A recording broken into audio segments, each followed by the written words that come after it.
بسم اللہ الرحمن الرحیم۔ السلام علیکم رحمۃ اللہ وبرکاتہ۔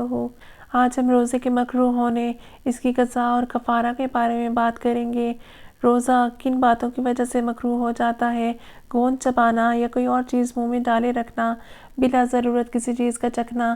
البتہ جس عورت کا خاوند سخت اور بد مزاج ہو، اس کے لیے حدیث پاک میں آیا ہے کہ اسے سالن کو زبان کی نوک سے چکھ لینا چاہیے تاکہ بعد میں گھر میں جھگڑا پیدا نہ ہو۔ منہ میں بہت سا تھوک جمع کر کے نگلنا، کلی یا ناک میں پانی ڈالنے میں مبالغہ کرنا، غیبت کرنا، جھوٹ بولنا، گالی گلوچ کرنا، بھوک یا پیاس کی بے قراری اور گھبراہٹ کو ظاہر کرنا، نہانے کی حاجت ہو تو غسل کو قصداً صبح صادق تک مؤخر کرنا، صوم و وصال کے روزے رکھنا اگرچہ 2 ہی دن کا ہو۔ روزوں کی قضا کے کیا احکام اسلام میں آئے ہیں تو اس بارے میں بات کرتے ہیں۔ اگر کوئی روزے کی حالت میں بھول کر کھا پی لے تو اس پر نہ قضا ہے اور نہ کفارہ، خواہ وہ رمضان کا مہینہ ہو یا اس کے بعد کا۔ اگر کوئی رمضان میں روزے کی حالت میں بلا عذر قصداً کھا لے یا پی لے تو اس پر قضا اور کفارہ دونوں لازم ہیں۔ اگر کوئی رمضان میں روزے کی حالت میں کسی عذر کی وجہ سے یعنی سفر یا مرض میں روزہ توڑ دے تو اس پر صرف قضا واجب ہوگی، کفارہ ضروری نہیں ہے۔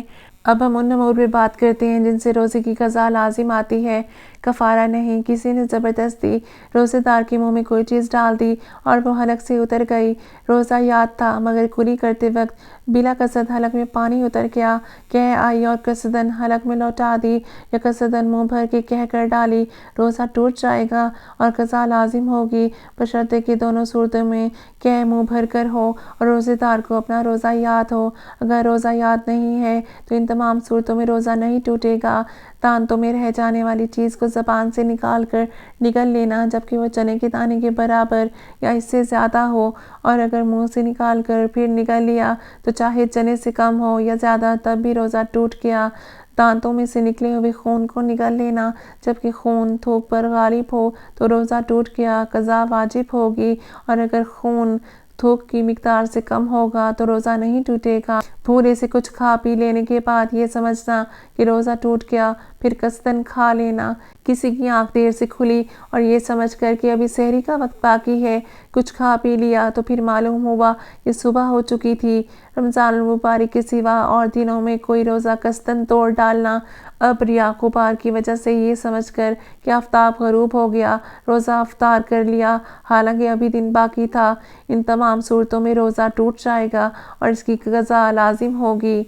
رمضان کی روزوں کی قضا واجب ہے اور اس میں وسعت رکھی گئی ہے، وقت کی کوئی قید نہیں، لہٰذا قضا روزے لگاتار رکھیں یا سال میں وقفے وقفے سے، دونوں طرح جائز ہیں۔ روزوں کی قضا پوری کرنے کے بارے میں ام المومنین حضرت عائشہ صدیقہ رضی اللہ عنہا کا معمول تھا کہ رمضان المبارک کے وہ روزے جو شرعی عذر کی بنا پر رہ جاتے تھے انہیں علی الحساب ماہ شعبان میں رکھ لیتی تھیں۔ حضور نبی اکرم صلی اللہ علیہ وآلہ وسلم بھی اسی مہینے کثرت سے روزے رکھتے تھے۔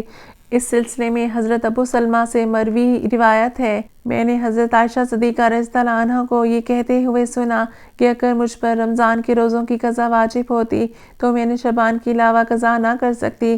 قضا کردہ روزوں کے بارے میں حضرت عائشہ صدیقہ رضی اللہ عنہا کو ہرگز گوارا نہ تھا کہ وہ روزوں کی قضا کی وجہ سے اپنے شوہر کی خدمت میں کوئی کوتاہی یا کمی واقع کریں۔